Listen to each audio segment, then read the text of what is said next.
aujourd'hui on se retrouve pour la recette de la brioche avec seulement 2 ingrédients. Il s'agit d'une brioche cétogène. Donc ça va être une brioche à base d'œufs et de vanille liquide. Pour cela, donc, vous aurez besoin de 2 œufs. Donc on va séparer les blancs des jaunes.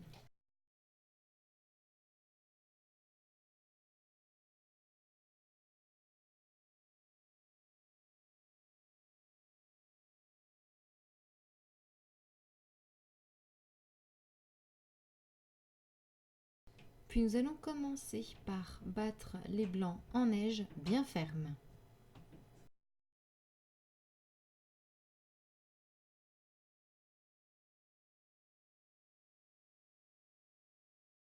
Et l'astuce pour savoir si ils sont bien fermes, c'est de renverser le saladier. Et si ça tombe pas, et bien c'est que c'est bon.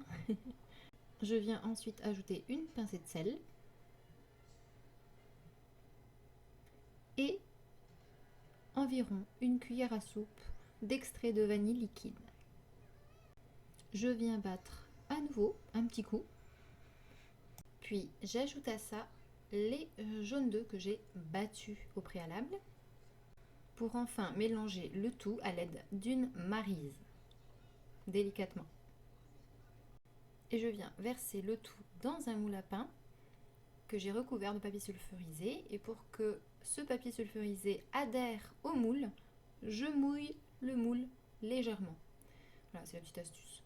Donc je verse le tout et je viens lisser la surface.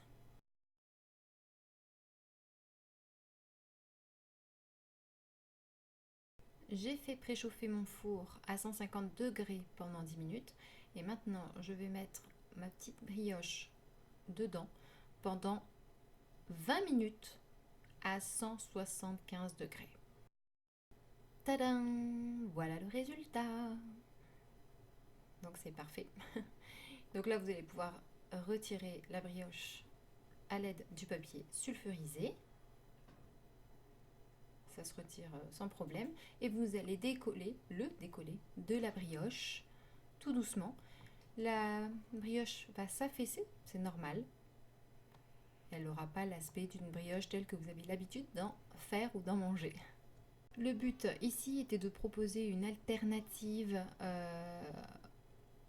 qui remplace une brioche sucrée, tout simplement. Mais cela étant, vous pouvez très bien ajouter, pour ceux qui mangent du sucre, vous pouvez très bien ajouter une cuillère à soupe de sucre quand les blancs en neige commencent à mousser.